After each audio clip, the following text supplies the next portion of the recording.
The soul field, connecting to the resonance of our divine expression. Welcome back, everyone. So glad that you're here. I'm Megan Franklin Davenport, and this is Chiyona Indria coming to you live again to share our experience, strength, and hope about what's going on in the world. Chiyona, you want to say something? Hello. It's good to be back, Megan.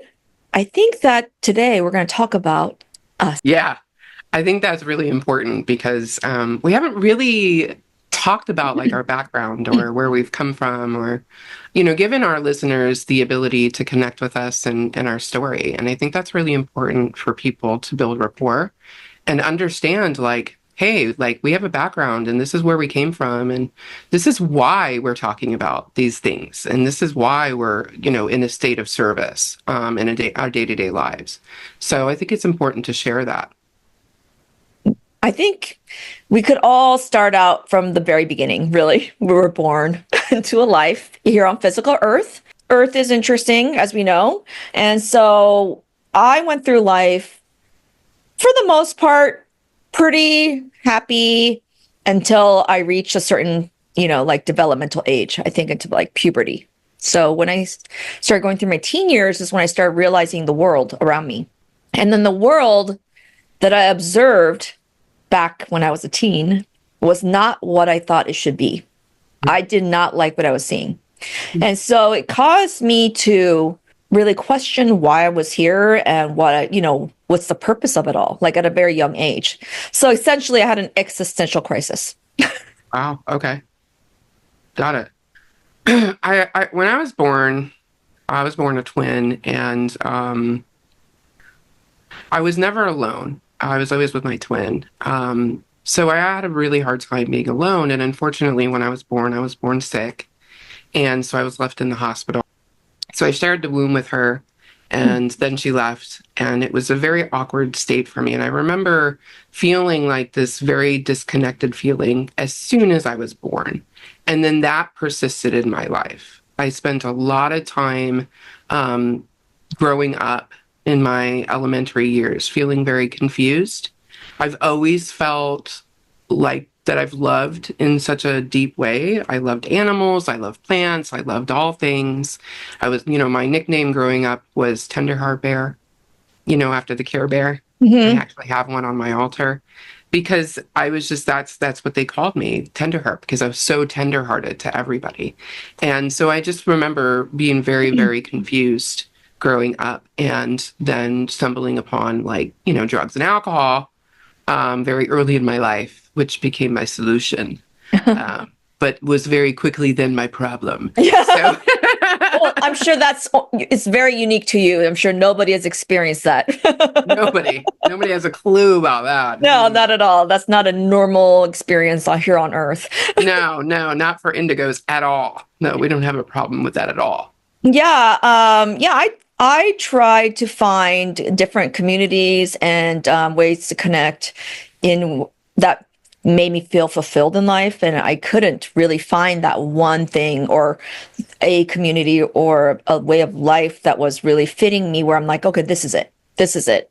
And so like I was really into art and music and that, that scene that music and art comes with, it's kind of volatile. There's a lot of, people that are very creative, but also a little bit mentally unstable, And so I was surrounded by lots of mental instability, even though there was creativity flowing in the community.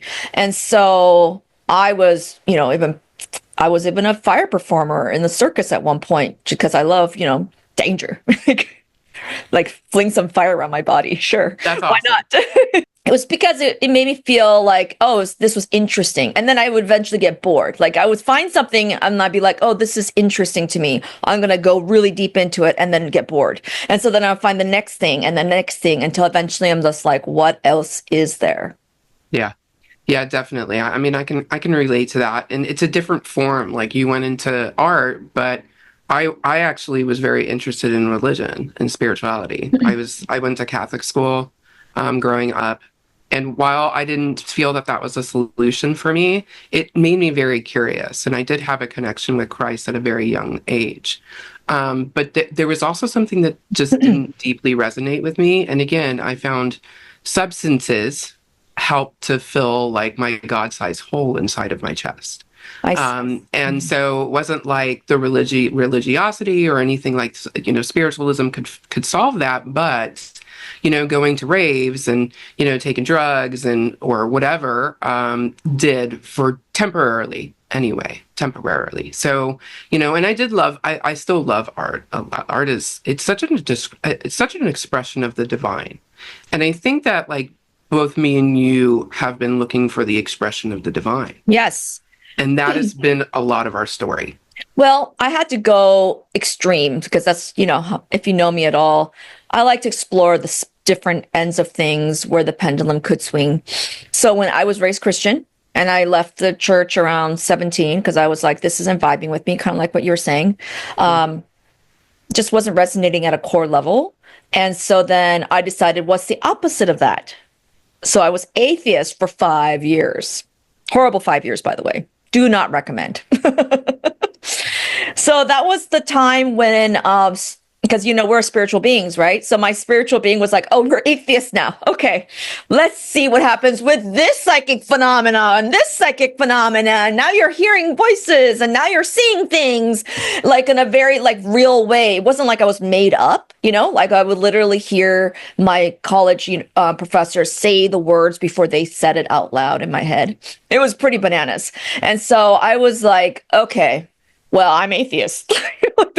Like, I am atheist. This is nothing. This is not anything. Like, I just kind of blew it off. And then eventually I got to a place where I couldn't deny that there was something more than this physical body. Because I'm a scientist. I was like, what if I just get rid of everything? Just start from ground zero and all there is physical. Right. And then Yeah. yeah. When you take everything away, then you can really see what's happening. I feel like that's what happened for me. It was kind of my self-initiation, like my spiritual awakening, Wow. And Yeah. so, ironically, during when I decided I was atheist.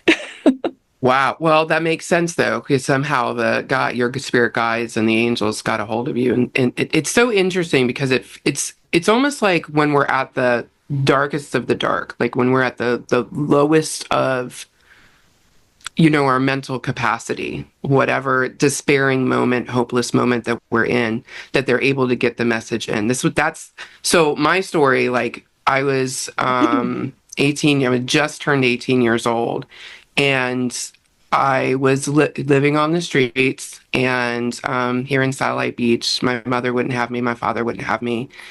And I was kind of on the run. And I remember that at an afternoon, it was like in April sometime, an afternoon, it was like 2 o'clock in the afternoon, and I was in my friend's bed. She had let me come to nap at her house because I'd slept on the beach the night before. And she was like, hey, why don't you, get some rest here? And so I did. And I remember laying down in the bed, and all of a sudden I heard the words, you were meant for more than this. Wow. And it was undeniable, unmistakable, clear as day. And I shot up and I called my mother that night. And Wow. she was like, it's my birthday. You don't have to hang out. You don't have to stay, but come and see me. Hmm. And I Uh-oh. did. And I went and saw her. And that propelled me forward into going to rehab. Yeah. And getting clean.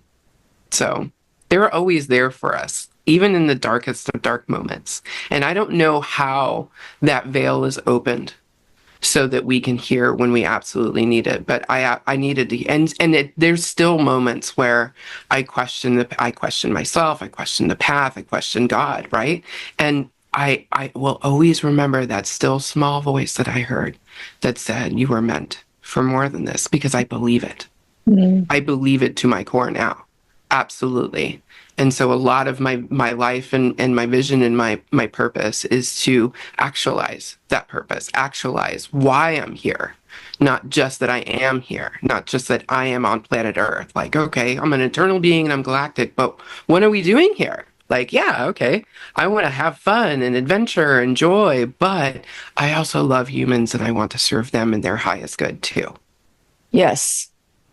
I definitely was living not so safe lifestyle and putting myself in situations that were probably not the safest. However, I never was in actual danger, which is fascinating to me. The amount of dangerous situations that I put myself in, somehow I managed to like come out of it.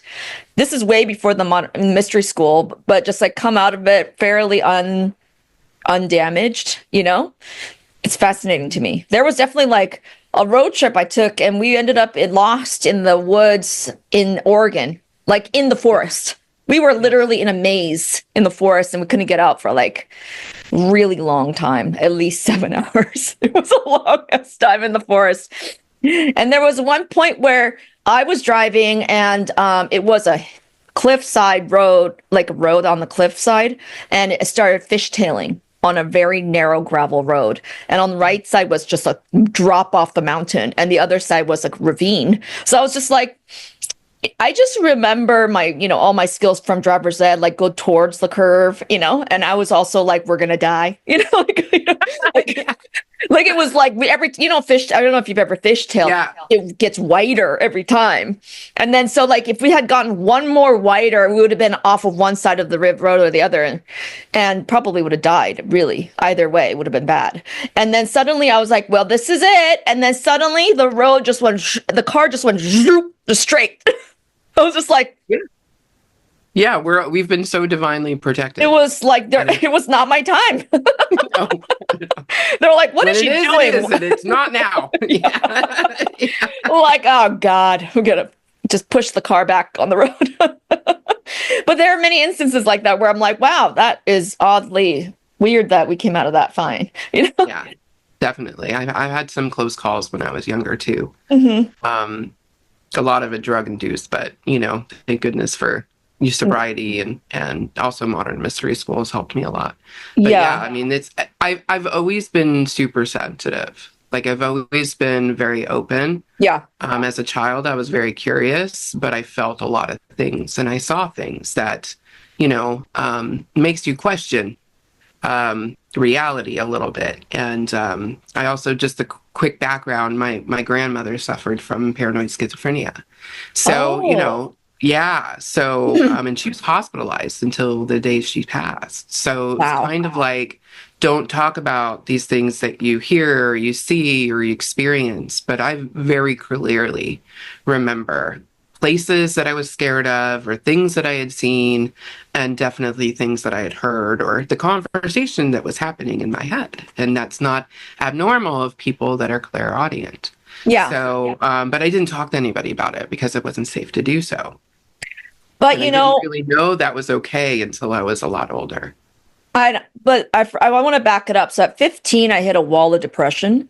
That was Yeah. my existential crisis. And then the depression never went away. It was just like managing it, like I was managing it with like these, like putting myself in dangerous situations or, throwing fire on my body as a fire performer or, Feel alive, you think? yeah, just to feel a little bit like something. Because depression is like very numbing and very, apathy was real, right? Like didn't feel anything. So then, mostly because I was purposeless.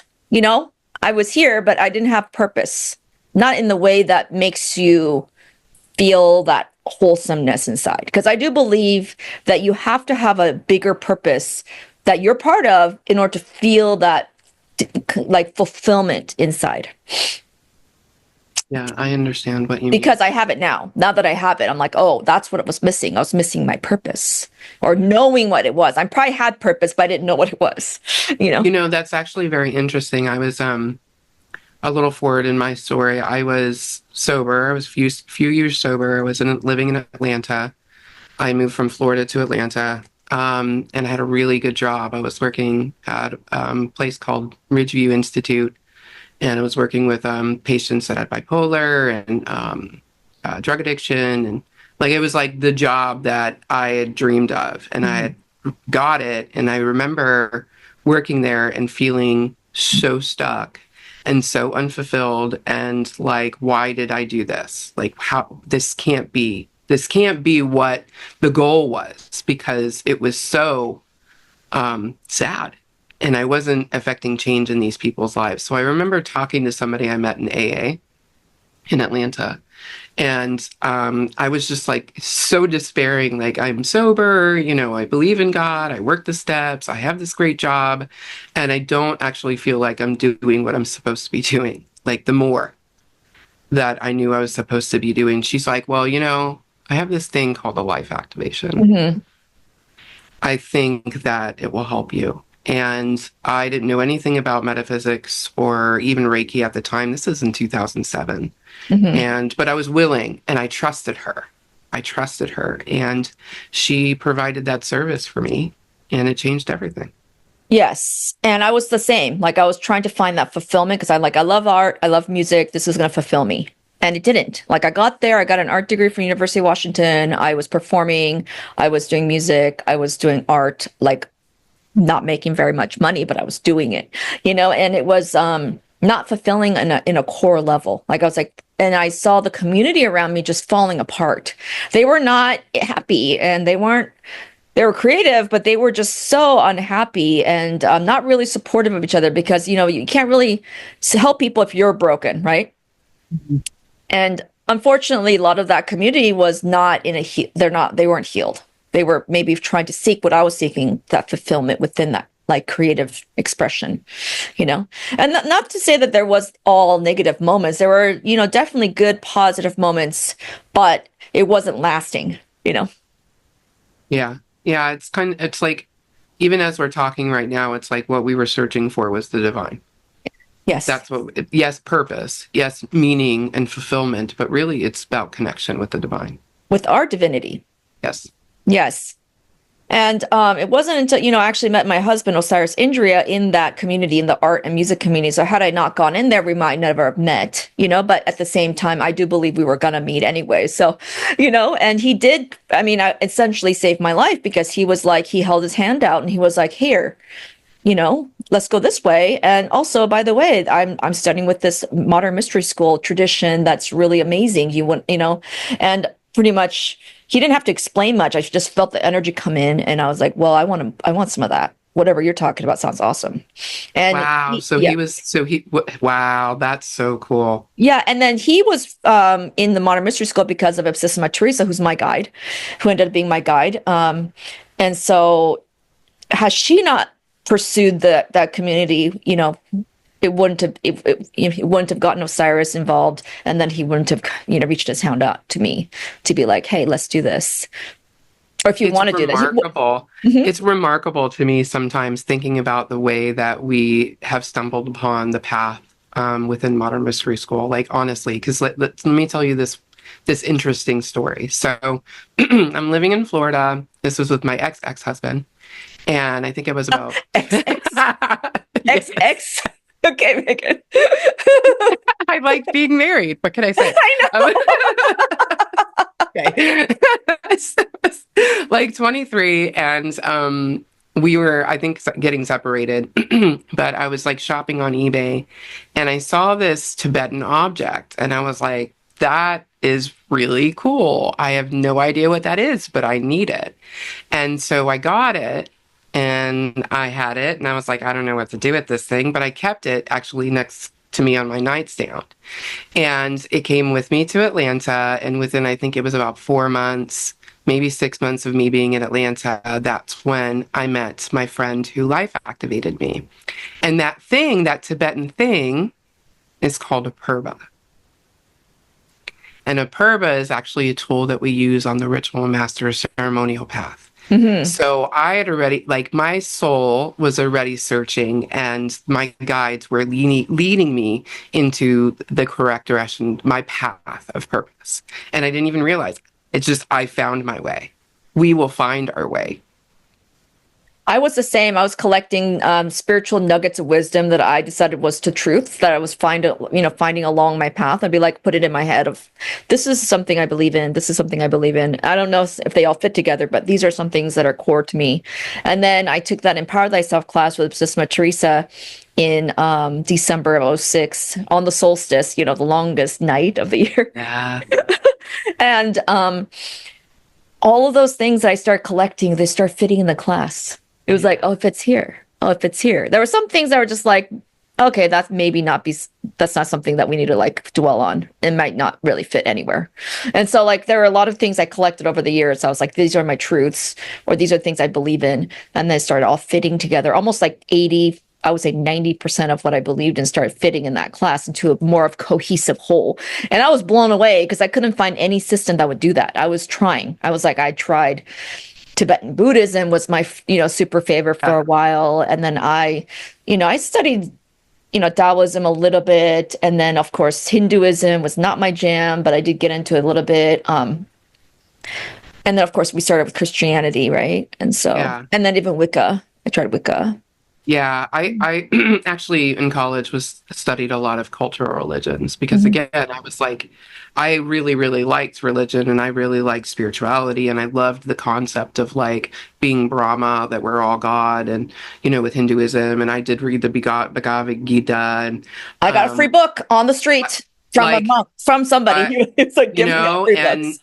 I really loved the concept of the Eightfold Path with Buddhism, except I didn't like that women couldn't be monks. So Hmm. that shied me away. Like that I did we did I was very into Sylvia Brown right around the time right before I got my life activation because I was like there's got to be more than just this, like, and also I was in Alcoholics Anonymous, and that you build a conscious contact with a higher power. I Hmm. just was trying to define what that higher power was. I didn't understand. I didn't. Yes, I had a connection with Christ when I was younger, but it wasn't necessarily the Christ in church. I needed Yeah. to find my own way, my own path towards that.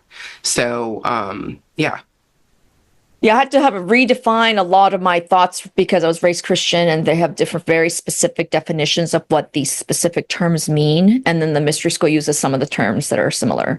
And so I had to really open my mind to what these could be that's outside of a structured religion. Because the modern mystery school is not a religion. No, no, we're philosophy. Yeah, and it's based on metaphysics. Yeah, it's a metaphysical tradition that predates religion, actually. So it's kind of like hard to like if it's the only thing that it's like, it's kind of like it's a unicorn kind of. It's its own category. Mystery school is its own category. And so you can't be like, well, mystery school is a religion. No, it's its own category.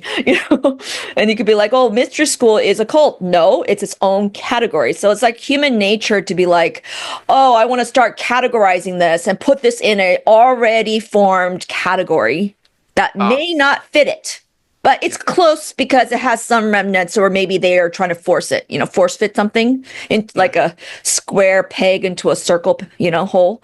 And so I truly believe that the reason why it's so hard to define the mystery school is because it's its own category. Yeah, I agree with that. I Mhm. agree with that. Because I've never experienced any kind of like real dogma or like I've always experienced like um acceptance and non-judgment and freedom. And that was like that was a really important word for me when I came to MMS because like I wanted freedom. I wanted liberation. That's what I wanted. I wanted it from here because my mind was and my emotions were so out of whack. And I didn't feel okay. And the mystery school brought me the tools, not just fixed me, but brought me the tools so that I could fix myself, so that I could live an empowered life. And that's, I think, when I took Empower Thyself, that's what it gifted me. That's what it provided me was the tools necessary for me to fix myself and live an empowered life. And it's joyful because of that. I had a lot of anger when I came into the school and a lot of disturbance. Like I wasn't peaceful inside. Mm. And so and a splash of depression, just like a little cocktail of anger, hopelessness, and depression. It was fun. And It was so a good time. good times. But I even though I had those things, I can table it. I could be like, yeah, I'm fine. I'm fine. Because what really got my attention or what inspired me to continue on to the path of the mysteries is to master myself. I wanted all of that. I wanted self-mastery. I wanted enlightenment. I wanted to live the life that I want, in joy and bliss and happiness. I wanted the whole pie. I wanted the whole cake, whatever you want to call it. Yeah. And I believe, I wanted to be part of something that's amazing and cool and that is going to do good things, you know? Yeah, there was a big part of like studying the Kabbalah and Healer's Academy that helped. Like Healer's Academy really helped me to heal, actually, and to get off of opiates because Mm, there was a period of time that I was actually on opiates and not purposefully, but because I had back injury, and yeah. so there was Healer's Academy provided me that, and Kabbalah gave me the illumination necessary to heal some deep traumas. And once I was able to get through that, it was like, okay, wait a minute, this is actually something that I want to live. Like, not just be a part of, but I want to live. Like, this is who I am.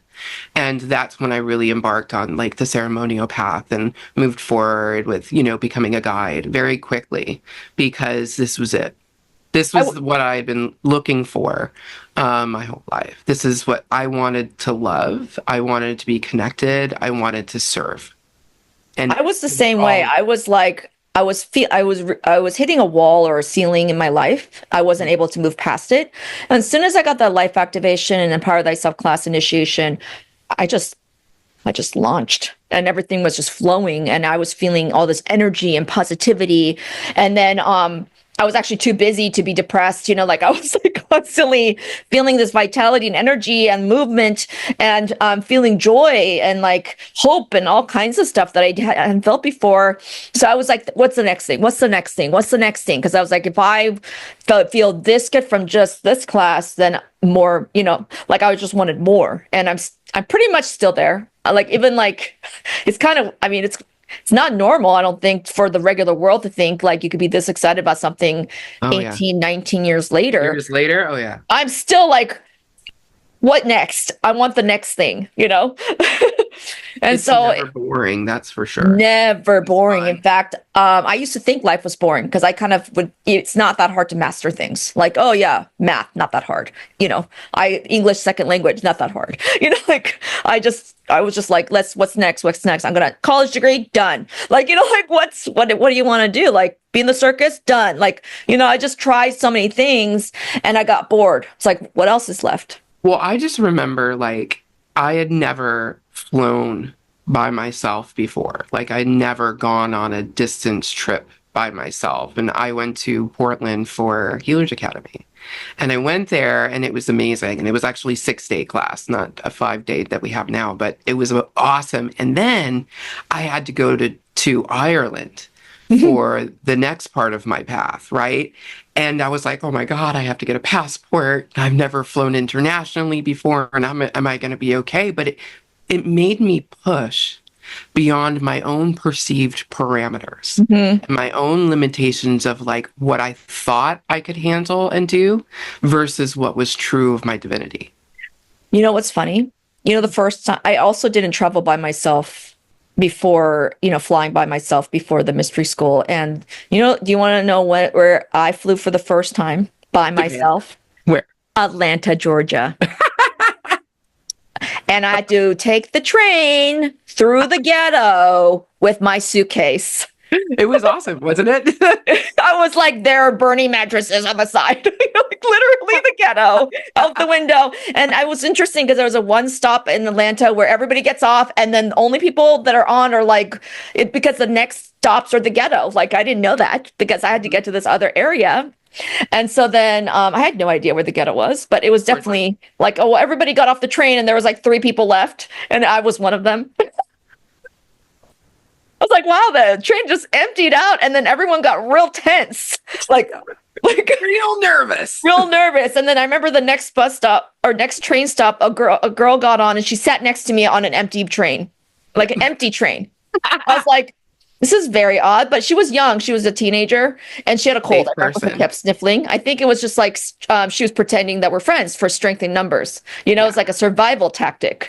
Um, and then I remember this guy kept looking at me. I was like, I am going to get robbed. I was totally like, I'm going to get robbed.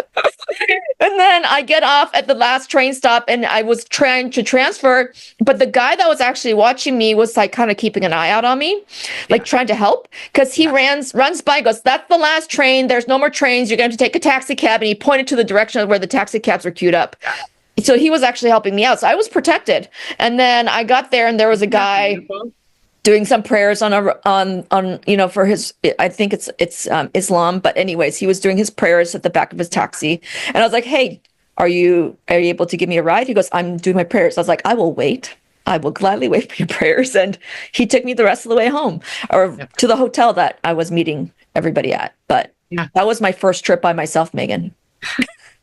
Because why not? Hey, you know what? It's a good story. Like, It's a see, funny. that's what's so awesome. Like, we study a Hermetic tradition, and we have so many cool stories. And Hermeticism is about storytelling. So, like, we get to tell these awesome stories, and there's always these little hints of like beautiful, like goodness and teachings, and just illumination that we can bring into our lives because of the stories. Jesus Yes. used to use Jesus was a storyteller. Jesus was a storyteller and he did go into scary situations himself. I'm Well, not saying I'm Jesus. yeah, no. But maybe you have a little bit of that sacred heart of Jesus. Sacred Heart, you said? Yeah. Probably. I mean, I do feel healed in a way. I don't have that anger inside of me. I don't have that hopelessness or depression. At some point on the path, it just fell away because I have my purpose. I know what I'm here to do. And Right. that's huge. If everyone knew why they were here instead of just doing the bare minimum to survive, to go through the day, to sleep, to go through the day, to sleep, you know what I mean? To do the grind, I think that the world would be it would look different. That's not living. See, Yeah. that's the whole thing is that it's not living when you're just waking up to go to work, to pay your bills, to get your weekends off so you can, putz around. Like maybe take one vacation a year. Like that's not really living. That's not being alive. And I found the passion of being alive. Like I found like I hate to say like woke up, you know what I mean? But because everybody's like, oh, you're woke or like the awakening, the grand awakening. And The it's like, no, woke. like I'm alive now. Yeah. Like I'm fully alive and aware. Whereas before I wasn't. Before I was just living the life that I was told to live. I don't, I guess I hate to say this word, but it is kind of like slavery, where I was just living a life that I was told to live by somebody else to pay the bills to this, where instead of living a life that's divinity, it's inspired by God, it's with purpose and meaning, and it's joyful, like joy, true joy, not fleeting happiness, but actual joy. Well, at that, when I was 15, I ran into that existential crisis. I literally tried everything to make it through life without being in the grind. So that's why I was doing the art and the music and getting paid pennies, like peanuts, like nothing. I was definitely like the starving artist, right? And so I was like, oh, this is an alternative to the world that I see, that is more of the grind where you're not truly living. But I wasn't, and then I realized that it was like another version of that. Like that had its own version of the grind, you know? It does. It's Yeah. like a matrix within a matrix. Yeah, totally. And you Which don't I even love that aware of it. movie You when don't it came even out in the know late that's 90s, happening. The Matrix. It was mind blowing when it came out in the late 90s. Oh yeah. Yeah. Oh yeah, that definitely created a lot of ripples Yeah. in the minds. Yeah, become because a lot of this is just about awareness. Like, how aware are we of who we are Or and where how we much are? are we just trying to avoid ourselves? Oh God, yeah. And that's Oh yeah. actually not possible. But I people mean, you can do keep running, try. but you're gonna keep. Yeah, exactly. That's why there's so many drug addicts and people who are lost in that world because of that trying to avoid themselves. I really do feel like that's why we have a substance disorder issue in the United States. I don't know about other countries, but the United States is pretty bad right now. And so I feel like that's part of it is because they are trying to run away from themselves, trying to numb out themselves. Yeah, the escapism Yeah. is real. That's a lot to do with addiction is escapism and avoidance, like character defect of avoidance is pretty much anybody that suffers like alcoholism or addiction has that as a character defect because we just can't, it's a lack of responsibility. It's just a lack of being able to be who we are. Of all of it always comes around fear. Fear, but for a brief moment, they're numb, right? That's why they Yeah. keep going back to it. Hmm. Well, yeah, of course. Of course. They don't it's almost like and I can only speak from my personal experience, but it was almost I almost felt like um it was impossible to be me. Like I was never going to receive love if I was who I was. Oh, So that's why I ran. yeah, I used some substances and alcohol, but I never was an addict. Does that make Mhm. sense? Like I could always pick it up or leave it, and I never really had to go through recovery. But the reason why I used it was because I was in a self-destructive mode. I was like, well, the world is a dumpster fire, then I'll just Self-harming. go down Yeah. with it, you know? And I knew it was harming me. Like it was a self-aware, I know this is bad for me, but fuck it, you Yeah. know?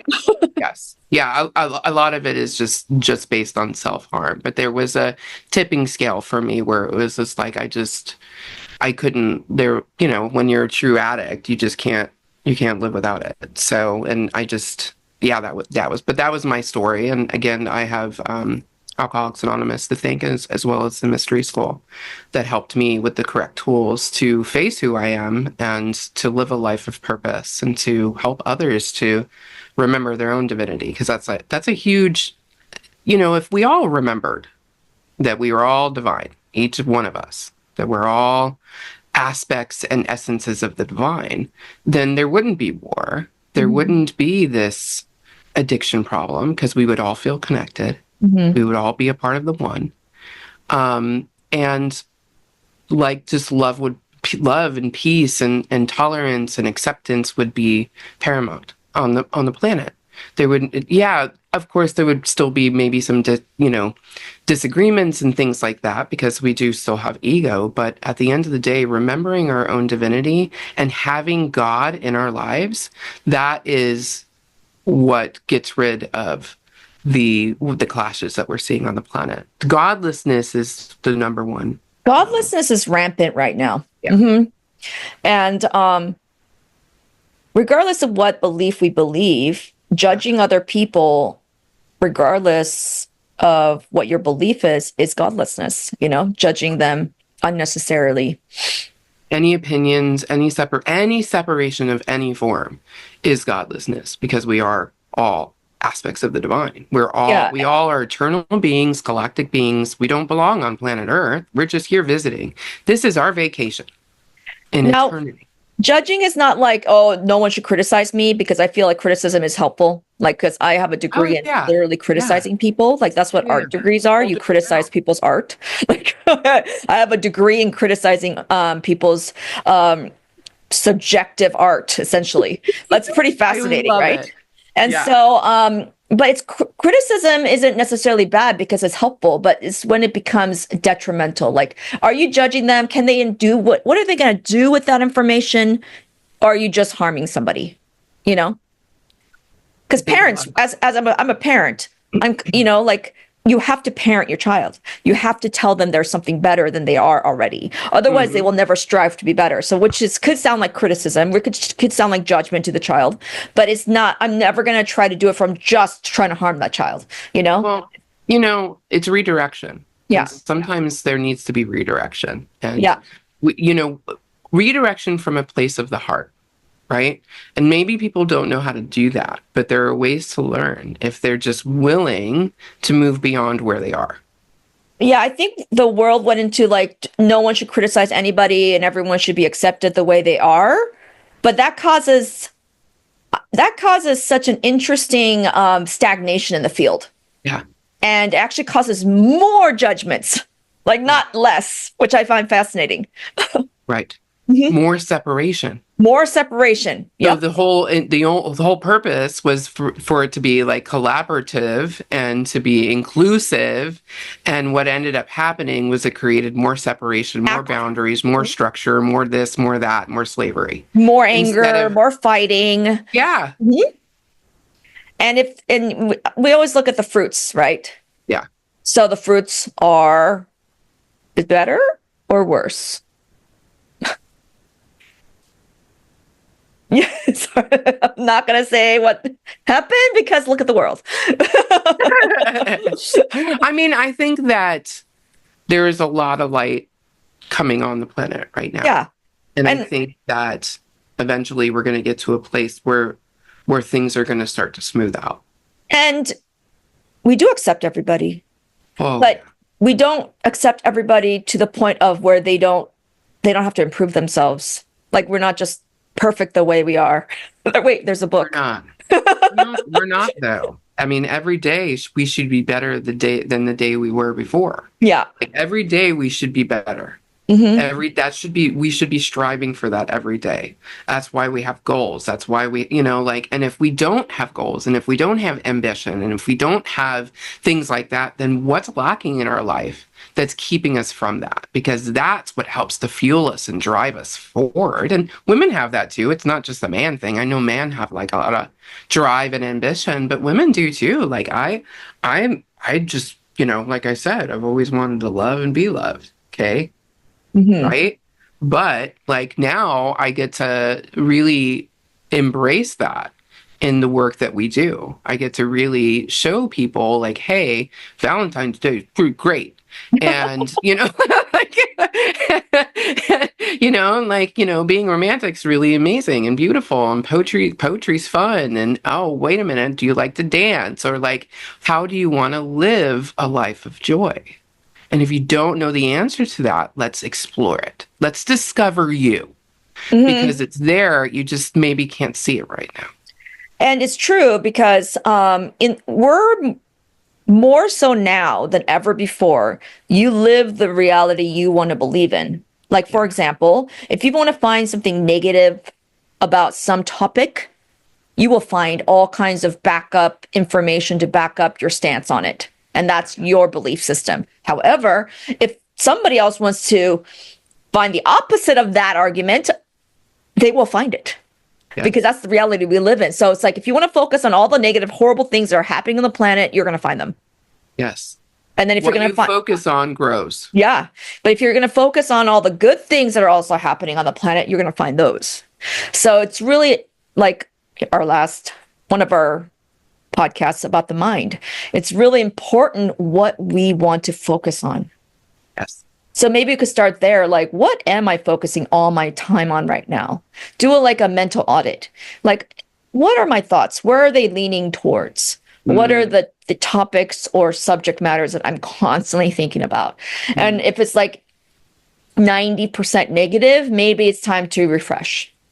yeah. I think it's good to do an inventory, to Yeah. even write it down, because a lot of times we're not even aware of what we're thinking. So if we can, there's a magic to the pen and to the paper. Like when Yeah. we put things on the paper, and it's almost like it pulls that thought out of the mind. But it's so relevant now, especially with the light on the planet, and the Schumann resonance is going off the hook right now. So like I heard it's like super crazy. super crazy. And there's just all kinds of astrological things happening. I But know. there's a lot of light coming onto the planet, which helps us to fuel our creations. It fuels our manifestations. And those manifestations come from the mind, because all is mind. So we have to be mindful of what we're thinking.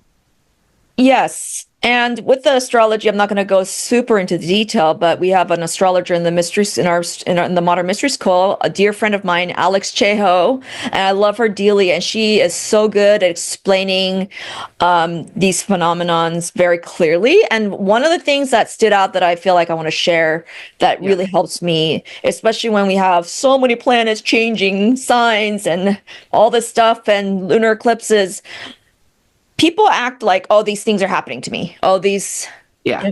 planetary changes are happening to me. Oh, it's another Mercury retrograde, like it's happening to me. And she had a really good reframe. And she said these planets are actually very supportive to us. So when they're not in retrograde, their energies are holding us up with those benefits, like whatever qualities those energies have. They're actually holding us up. And in a retrograde, they're just pulling their energy back so to see how we stand on our own 2 feet. Hmm. So it's actually our own energies that we're feeling more without the support of the planets as much during a retrograde. And then when Wow, that's isn't cool. isn't that interesting? So then people are like, Yeah. so it's not happening to you. That's you. What you're feeling is you. And you're struggling because you're not acknowledging you. It's you. Well, they're not standing on their own 2 feet. They're letting these other things hold them up. Interesting. That's really cool. I love that reframe. Yeah, Yeah. And that's how I go by all the retrogrades. I'm like, how am I standing on my own 2 feet? I'm doing pretty good. I'm doing pretty good. You know? doing pretty. Yeah, I don't tend to have many issues with Mercury, to be honest. Yeah. The Mercury retrogrades. This Venus retrograde's been an interesting time, but it's definitely teaching me a lot about relationships, and I'm very grateful for Because it's that. pulling away to see how you are without its support now. You're like, okay, Yeah. we've given you all the support, kind of like crutches, kind of like, that training wheels on the bicycle. And then they kind of take the bicycle training wheels away. Yeah, which is fine. Like again, I'm learning a lot, and I'm not, it's not volatile. Which is great because again, this is about us owning and standing in our power and not Yeah. depending on the energy of Venus or Mercury or any of the other planets. And I want to bring that up because the way she teaches is so standard in the Modern Mystery School. Everything is about empowerment. Everything is about not what's happening to you, but what are you doing about it? What are Right. you doing with your life? Why is your responsibility in your life and your actions and your choices? No And that's kind of victims here. Yeah. no victims. Yeah. Yeah. I mean, if you want to be a victim, you can, but there's going to be a line of boundary of empowerment. The problem, well, there's a lot of problems with being victim, but one of the things that I know about it, and personally from my own experience, is that there's no solution. Like, what Never. is the solution when you're a victim? There No. isn't one. You're just No. the victim. And it's like, okay, well, then how do I fix it? You're just going to blame? No. How about if we take an empowered step, like empowered viewpoint of like, you know what? I could have changed the situation. This is how I can change it in the future. Maybe this was something that happened to me, but you know what?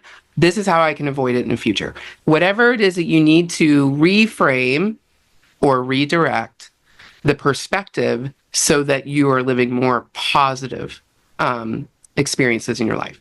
Well, there are the 1% of accidents or horrible things that happen to Yeah, people that yeah, happen. that's real. But Hmm. that's just the one, it's not all the time. It's what you do with it afterwards. Well, and maybe one time we can talk about because this is Yeah. actually something that I really love is the cause and effect, Yeah. the hermetic principle of cause and effect, because that's a very, very real thing that people aren't aware that they're just receiving the effect Hmm. of a previous cause. Hmm. Right? Yeah. So when we can look back in our timeline and say, oh, you know what, I actually did this thing and now I have this thing. Well, it's because of the cause and the effect, Well, it's right? the karma. There's also karma. Yes. So I think we should talk about that one time. Yeah. Maybe next time. Maybe maybe next. And thank you, listeners, for tuning in to our banter. Well, I'm not trying to say we should finish, but that's a big topic, right? So, Yeah. Yeah. but Yeah. it's true though, because everything the way I've been studying with the Modern Mystery School for the last 19 years, everything in my life is created by me. Yeah. And if I don't like the way my life looks, then what am I going to do about it? Yeah. Well, you're the only one that can fix it. See? Ultimately, I'm the only one who could fix it. If I'm the problem, I'm the only one that's the solution with God's Yes. help. Yeah. Yes. And anytime someone externalizes that you're the problem, no, you're the problem, no, you're the problem, it's always, pointing, it's always really your the person who's pointing the finger, it's their issue. Yeah. But it takes a lot of healing sometimes to get to that place. Yes. Yes. Sometimes there just needs to be a little bit of patience, tolerance, and acceptance. And again, some keys from the mystery school. I've had a lot of healing work over the years that's helped me to get beyond a lot of that. I still do get healing work. Me too. I love the healing work. Like, It just feels good. Like it, yeah, we've had King Solomon healing modality and we've had, spiritual drug detox. I'm going to be receiving that modality to do on clients soon. And the reality is like, even just getting the life activation again will help to propel you forward, or the full spirit is something that's really powerful, or etheric reconstruction, any and all of it are there's so good many. modalities. So many. Like we have the tools in our school are numerous and they Mhm. all do something beautiful and magical. We're so great. I'm so grateful. We're so thankful. Like I'm we're so so grateful lucky. for being able to be in this life doing what I'm doing now. My God, so much fun. Thank you for doing this with me. Yeah. I'm enjoying this a lot. I really love this. Thank you for making me be on camera. I believe this was your idea, wasn't It it? was. Okay. It was at August programs, Warriors of Light. I was like, we're doing it. And you were like, okay. Not my favorite to be on camera, but okay. But I And now lean it's into the discomfort. I'm like, oh, I feel uncomfortable about this. Must lean into it. must Must means, do it. yep, lean into the Hmm. discomfort. Yeah, Yep. feel the fear and do it anyway. And I always have a better outcome from my life. Always improves when I lean into the discomfort, not like recklessly, but I always go, oh, I'm feeling like this is bringing a part of me that resists being seen or being on camera specifically because it's like recorded, right? So Yeah. then, not that I'm really a shy person. I don't think that's what people think of me, but it's a different story when you're like trying to be recorded. So thank Yeah. you, Megan, for bringing this opportunity for me. You're Now we're welcome. here. I love you. I love you too. Okay, cool. Well, okay, so thanks everybody for listening in. Also, thank you to the Third Order and the Council of Goddesses and everybody else with Modern Mystery School, including the admin staff. We love you very much. And tune in again soon. Do you have anything left to say, Tiana? Nope, I think you said it all. And with that, we're signing off.